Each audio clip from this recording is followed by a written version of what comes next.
नमस्कार, बहुत स्वागत है आप सभी का। मैं हूं आपके साथ अंजलि सिंह। मिशन 2023 को फतह करने के लिए कांग्रेस जोर शोर से तैयारी में जुटी है। मिशन को लेकर सीएम सहित कई मंत्री हेलीकॉप्टर से उड़ान भर रहे हैं। हेलीकॉप्टर से प्रदेश के दूर दराज इलाकों का दौरा कर रहे हैं।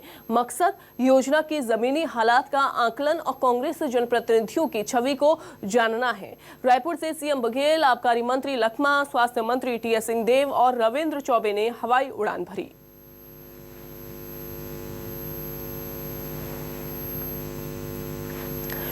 तो दूर दराज के इलाकों का दौरा जो है वो शुरू हो गया है और काफी समय तक ये दौरा जो है वो चलता रहेगा। मुख्यमंत्री भूपेश बघेल खुद यहां पर पहुंच रहे हैं इलाकों में और इसके बाद जमीनी हकीकत क्या है, क्या उनको योजनाएं सही तरीके से मिल पा रही हैं, उसका जायजा ले रहे हैं। और अगर कहीं जो कमी है वो पाई जा रही है, खामियां अगर कहीं पाई जा रही हैं तो कार्रवाई भी हो रही है। तो सीएम भूपेश बघेल के प्रदेश के दौरे का तीसरा दिन आज है। सीएम आज सूरजपुर जिले का दौरा करेंगे, गांव का निरीक्षण भी करेंगे, योजनाओं के अधिकारियों के साथ समीक्षा करेंगे।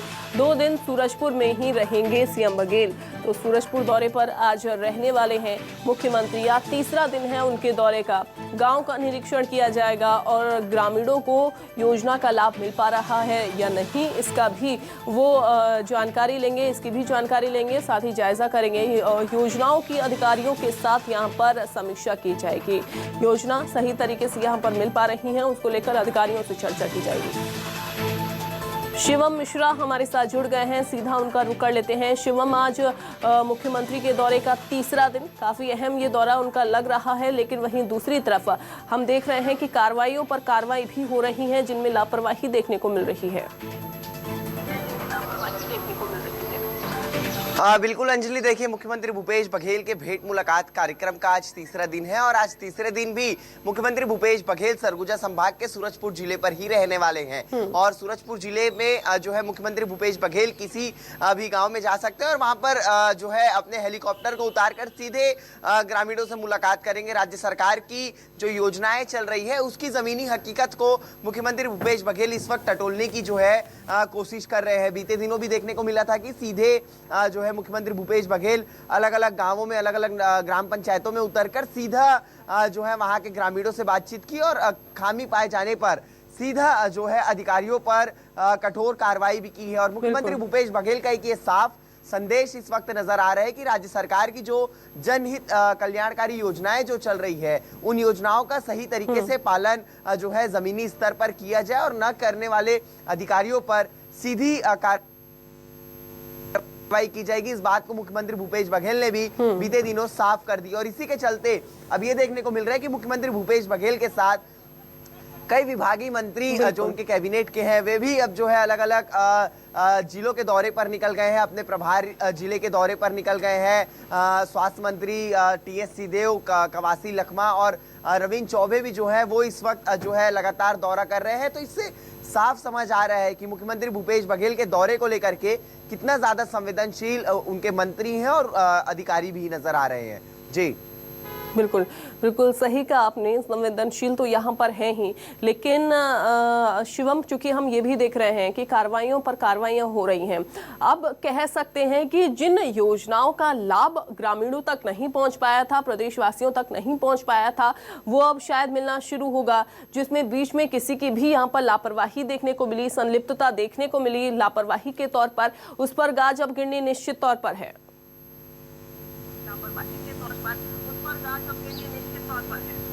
बिल्कुल, देखिए अंजलि, निश्चित रूप से जिस तरीके से देखने को मिला कि मुख्यमंत्री भूपेश बघेल जो है बीते दिनों सीएमओ को जो है सस्पेंड कर दिया, उसके बाद कल ई को सस्पेंड कर दिया, तो निश्चित ही एक बड़ा संदेश जो है ये अधिकारियों के बीच भी जा रहा है कि राज्य सरकार की योजनाओं का सही ढंग से लाभ जो है अंतिम छोर के व्यक्ति तक पहुंच जाए, वरना जो है अधिकारियों पर सीधी गाज गिरेगी। और इसी का नतीजा है कि अब मुख्यमंत्री भूपेश बघेल के दौरे से भी पहले संभावित जिलों में, संभावित नगर पंचायतों में जो है कलेक्टर और जो है प्रभारी सचिव जो है वो सीधे बैठक कर रहे हैं और अधिकारियों को निर्देशित कर रहे हैं कि राज्य सरकार की योजनाओं को लेकर के यहाँ पर भी दौरा जो है वो रहने वाला होता है मुख्यमंत्री का। बहुत शुक्रिया आपका शिवम, जानकारी साझा करने के लिए, और आप बने रहिए, आगे भी अपडेट आपसे लेते हैं। वहीं बीजेपी का मिशन 2023 2 दिवसीय छत्तीसगढ़ दौरे पर प्रदेश प्रभारी बिलासपुर और सरगुजा में बैठक करेगी। कोर कमेटी की बैठक में शामिल होंगी डी पुरंदेश्वरी। तो 2 दिवसीय छत्तीसगढ़ दौरे पर प्रदेश प्रभारी और यहां पर बैठक की जाएगी। आपको बता दें कि मिशन 2023 को लेकर वहीं बीजेपी भी जुटी हुई है। बिलासपुर और सरगुजा में बैठक की जाएगी। कोर कमेटी की बैठक में शामिल होंगी डी पुरंदेश्वरी। शिवम बने हुए हैं हमारे साथ, उनका रुख कर लेते हैं एक बार फिर से। शिवम, प्रदेश प्रभारी 2 दिवसीय छत्तीसगढ़ दौरे पर, क्या लगता है इस बार भी कोई मूल मंत्र वो देकर जा सकती हैं यहां पर?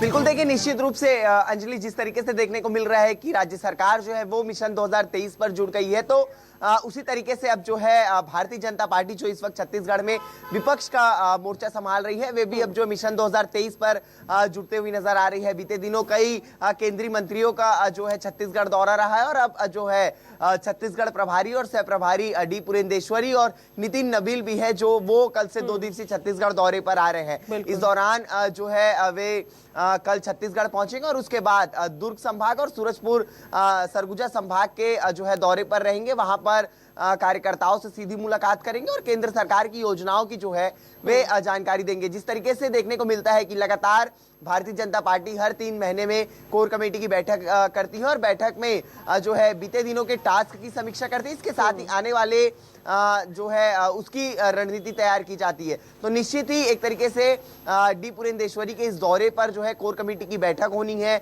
और इस बैठक को काफी ज्यादा अहम भी माना जा रहा है। इसीलिए जी बिल्कुल बिल्कुल, बहुत शुक्रिया शिवम आपका जानकारी साझा करने के लिए।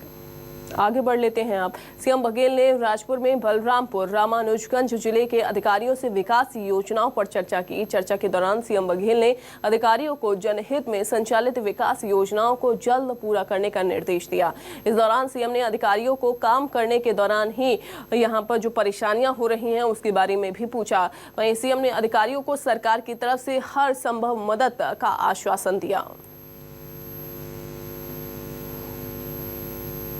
2 दिवसीय बलरामपुर के दौरे पर पहुंचे सीएम बघेल ने मीडिया से बात करते हुए ये कहा कि 10वीं और 12वीं में टॉप करने वाले छात्रों को हेलीकॉप्टर से सैर करवाई जाएगी। वहीं नेता प्रतिपक्ष धर्मलाल कौशिक के औचक निरीक्षण वाले बयान पर सीएम ने पलटवार किया। उन्होंने कहा कि हम जनता से मिलकर उनकी समस्याओं को जानने का काम कर रहे हैं।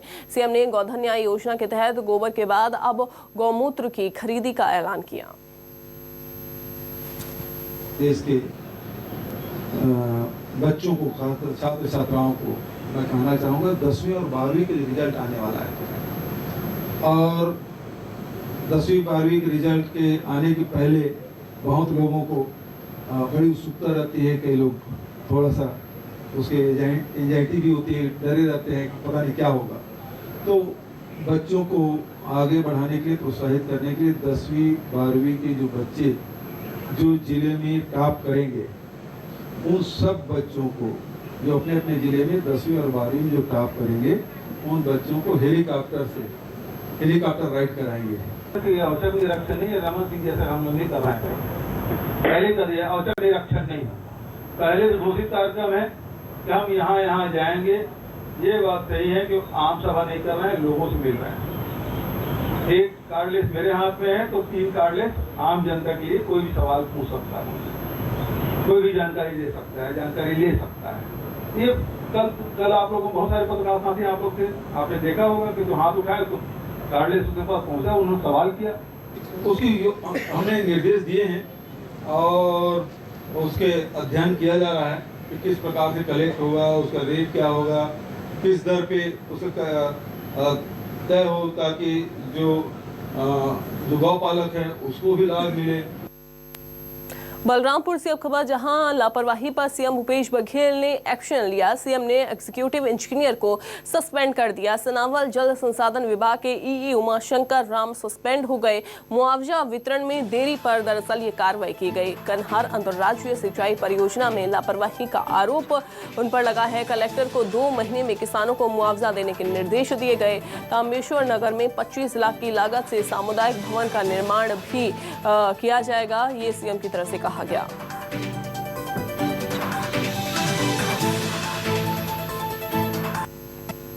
जो अमुरार बांध में डुबान क्षेत्र आई है, यूपी सरकार से मुआवजा राशि काफी समय पूर्व भेज दी गई थी, लेकिन अभी तक किसानों को बांटा नहीं गया। और मैं कलेक्टर साहब को निर्देश देता हूं कि 2 महीने के भीतर में सारे किसानों को मुआवजा मिल जाना चाहिए। छत्तीसगढ़ में मिशन 2023 को लेकर बीजेपी ने अभियान को तेज कर दिया है। बीजेपी अब संगठन को बूथ लेवल तक मजबूत करने की रणनीति पर काम कर रही है। इसके तहत बीजेपी ने कार्य विस्तारक योजना की शुरुआत की। ये योजना 5 मई से 20 मई तक चलेगी। इस योजना के तहत बीजेपी पदाधिकारी, सांसद, विधायक, पूर्व विधायक और जिला पदाधिकारी हर बूथ तक पहुंचकर सरकार की नाकामियों को सामने लाएंगे। कार्य विस्तारक योजना में बीजेपी विधायक बृजमोहन अग्रवाल रायपुर के सदर बाजार मंडल पहुंचे। इस दौरान उन्होंने बूथ कमेटी के साथ बैठक ली, साथ ही स्थानीय लोगों को केंद्र सरकार की योजनाओं के लाभ के बारे में बताया।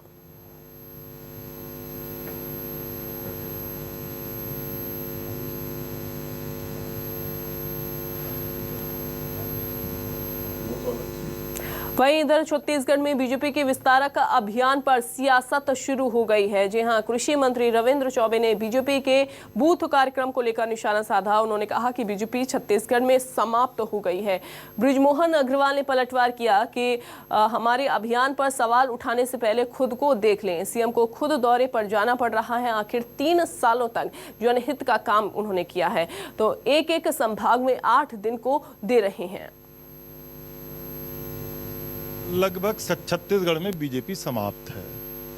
अभी हमने खैरागढ़ उपचुनाव में देखा कि डॉक्टर रमन सिंह जी और उनके साथ मध्य प्रदेश के मुख्यमंत्री आदरणीय शिवराज सिंह जी, केंद्रीय मंत्री सम्माननीय प्रहलाद सिंह पटेल जी, माननीय परस्ते साहब और कितने लोगों ने टारगेट करके खैरागढ़ में चुनाव लड़ा, लेकिन जनता ने नकार दिया। मुख्यमंत्री जी क्यों जा रहे हैं, जरा वो ये बताएं ना। मुख्यमंत्री जी ने पहले तो ठग लिया, ठगने के बाद में 10 लाख नौजवानों को रोजगार देने की बात की थी, नहीं तो 2500 रुपये बेरोजगारी भत्ता देने की बात की थी। तो आज छत्तीसगढ़ का युवा अपने आप को ठगा हुआ महसूस कर रहा है। उन्होंने कहा था हम स्व सहायता समूहों का कर्जा माफ कर देंगे, महिलाएं अपने आप को ठगा हुआ महसूस कर रही हैं। रेडी टू ईट जो है वो ठेकेदारों को दे रहे हैं। ये योजनाएं वास्तविक योजनाएं नहीं है, ये छत्तीसगढ़ के लोगों को ठगने की योजनाएं हैं।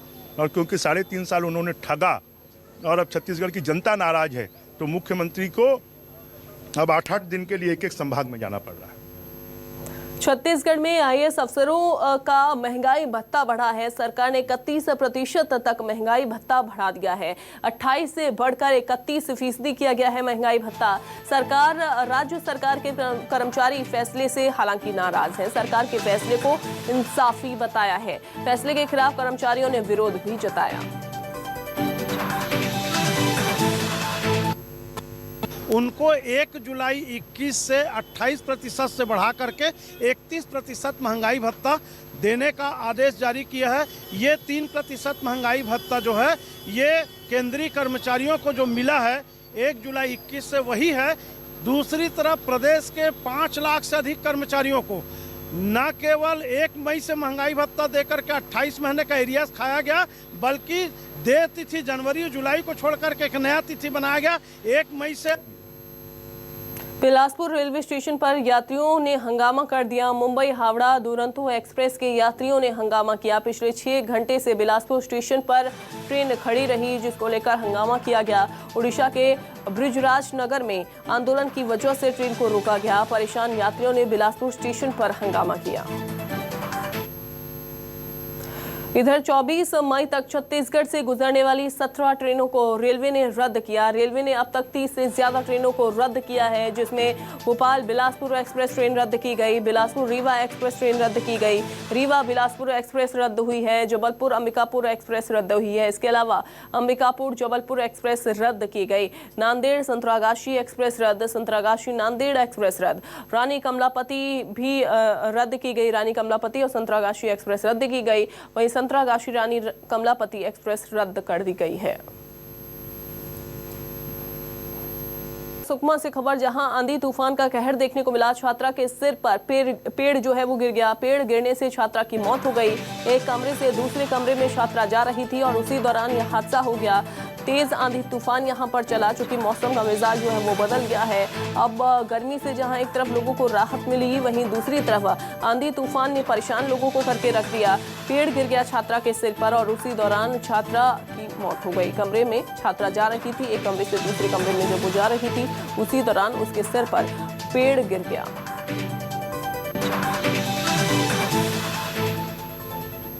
नारायणपुर से अब खबर, जहां दंतेवाड़ा जिले की सीमा इलाके में बुधवार को नक्सलियों और सुरक्षा बलों के बीच मुठभेड़ में शहीद जवान का राजकीय सम्मान के साथ अंतिम संस्कार किया गया। शहीद के पार्थिव शरीर को वाहन में रखकर अंतिम यात्रा निकाली गई। कांकेर जिले के चंबेला गांव में शहीद जवान सालिक राम मरकाम के अंतिम संस्कार में भारी तादाद में लोगों के अलावा आला अधिकारी और छत्तीसगढ़ विधानसभा के उपाध्यक्ष सहित कई नेता शामिल हुए।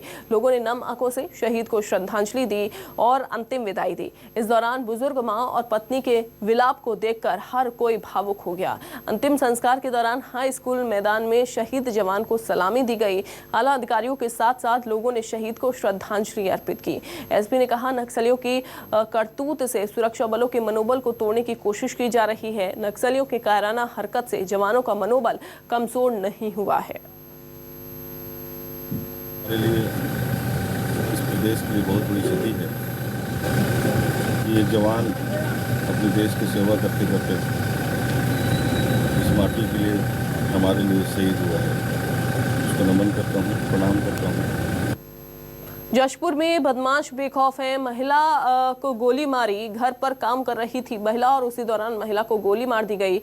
बाइक पर सवार होकर ये बदमाश आए थे और उसके बाद वारदात को अंजाम देकर चले गए। शराब देने से मना करने पर ये गोली मारी गई।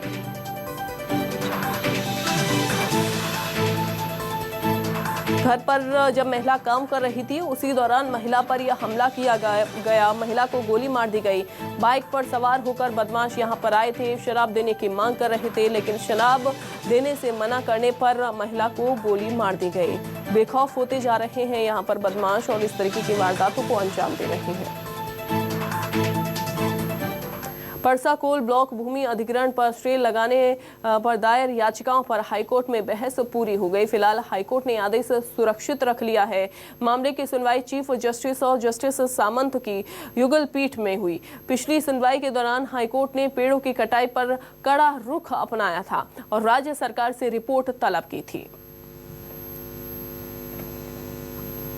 छत्तीसगढ़ लोक सेवा आयोग ने राज्य सेवा मुख्य परीक्षा 2022 की तारीखों का ऐलान कर दिया है। उम्मीदवार आयोग की आधिकारिक वेबसाइट psc.cg.gov.in पर जारी एग्जाम शेड्यूल को चेक कर सकते हैं। राज्य सेवा मुख्य परीक्षा का आयोजन 26 मई 2022 से किया जाना है। इस परीक्षा की ओर से कुल आपको बता दें कि 171 रिक्त पदों को भरा जाना है।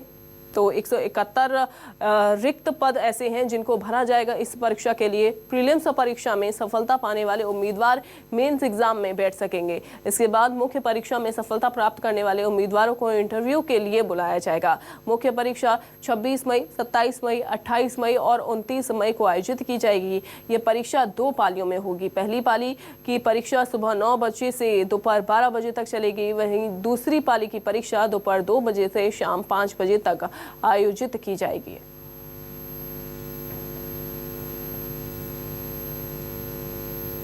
भिलाई में ग्रीन कॉरिडोर ने बचाई अनिल की जान। 40 मिनट में सेक्टर 9 अस्पताल से रायपुर पहुंचाया गया, जहां अनिल का इलाज जारी है। आपको बता दें कि स्मृति नगर के रहने वाले अनिल कुमार शुक्ला अस्पताल में भर्ती थे, जहां तबीयत ज्यादा बिगड़ने पर उन्हें रायपुर के अस्पताल में शिफ्ट किया गया। परिजनों ने पुलिस प्रशासन के प्रति आभार व्यक्त किया। छत्तीसगढ़ के अंबिकापुर में एक युवा वैज्ञानिक प्रशांत शर्मा ने वो कर दिखाया जिसकी चर्चा पूरे प्रदेश में ही नहीं बल्कि अब देश में भी है। युवा वैज्ञानिक की खोज ने बड़ी आसानी से गंदे तालाब के पानी को साफ कर दिया है। साथ ही शहर के एक तालाब से कई सालों से आ रही बदबू को भी ई ब्लॉक के जरिए खत्म कर दिया है। दरअसल अंबिकापुर के वैज्ञानिक प्रशांत शर्मा ने एक टेबल टेनिस के बॉल की तरह दिखने वाला बैक्टीरिया बॉल बनाया है, जिसका नाम ई बॉल दिया गया है। लगभग 8 से 10 बॉल को एक बड़े तालाब में डालने पर उसका पानी साफ हो जाता है। युवा वैज्ञानिक डॉक्टर प्रशांत ने 12 साल की कड़ी मेहनत के बाद ये फॉर्मूला तैयार किया। लगभग 2 महीने पहले इसका ट्रायल शुरू किया गया था और अब ये ट्रायल बेहद सफल दिख रहा है। बहरहाल अब युवा वैज्ञानिक को सरकार की ओर से प्रोत्साहन की उम्मीद है। और ऐसी नालियाँ जहाँ पर जो घरेलू अवशिष्टों के कारण उसमें जो बदबू आती थी, जो दुर्गंध आती थी, उसको कैसे दूर करें। तो हम लोग ई बॉल का उसमें प्रयोग कर रहे थे, उसमें हमको अपेक्षित सफलता मिल रही थी। फिर हम लोगों ने इस ई बॉल के जो कंसंट्रेशन है उस पर काम किया और उसको शहरों के कई, हमारे नगर निगम क्षेत्र के कई मोहल्लों की नालियों में हम लोग जब सफल प्रयोग हो गया, तब हम इसको अब पूरे शहर में प्रयोग कर रहे हैं। रायपुर से अब खबर, जहां रामसागर इलाके में गोली चलाने वाला गिरफ्तार हो गया है। आरोपी के पास एक जिंदा कारतूस भी बरामद हुआ। गोली लगने से एक युवक घायल हुआ था। आजाद चौक थाना क्षेत्र का ये पूरा मामला है। रामसागर इलाके में गोली चलाने वाला आरोपी गिरफ्तार हो गया है। इसके पास से जिंदा कारतूस भी बरामद हुआ है। सीसीटीवी फुटेज के आधार पर इसको गिरफ्तार किया गया। तो गोली लगने से एक युवक घायल हो गया था। आपको बता दें, उसके बाद यहां पर कार्रवाई की गई। पुलिस की ओर से सीसीटीवी फुटेज चेक किया गया और उस दौरान इसके आधार पर ही इस आरोपी को गिरफ्तार किया गया है। बिलासपुर में 2 पक्षों में हुई मारपीट का वीडियो सोशल मीडिया पर वायरल हो रहा है। बताया जा रहा है कि एक ढाबे में खाना खाने के दौरान 2 पक्षों में विवाद हो गया, जिसके बाद एक पक्ष के लोगों ने दूसरे पक्ष के एक युवक की जमकर पिटाई कर दी। मारपीट का सीसीटीवी फुटेज सामने आया। घटना 2 मई की बताई जा रही है। पीड़ित युवक ने थाने में शिकायत दर्ज करवा दी। 10 से 15 लोग थे उसमें। फिर उसके बाद वो लोग मेरे से मारपीट करना चालू कर दिए कि यहाँ कैसे खड़े हो। फिर वहाँ से मैं जान बचा के बबलू ढाबा के अंदर गया। वहाँ से अंदर मेरे को खींच के बाहर लाए हैं। मेरा चैन को छीने हैं। देखिए यहाँ पे खरोंच लगा है। फिर उसके बाद मेरे जेब में पैसा रखाया था 1.5 लाख रुपया, उसको छोड़े हैं। उसके बाद बबलू ढाबा में मैं रुका था। फिर बबलू ढाबा वाले ही मेरी जान को बचाया। फिर उसके बाद मैं वहाँ से निकला हूँ, पीछे से कैसे निकल गया हूँ। थाना में आकर लिखित रिपोर्ट दर्ज कराया है कि इसके साथ मारपीट की घटना हुई है ढाबे में और इसका पैसा और कुछ चैन वगैरह गिर गए, जिसकी रिपोर्ट पर अपराध पंजीबद्ध किया गया है मारपीट के संबंध में और बाकी आगे की जाँच की जाएगी।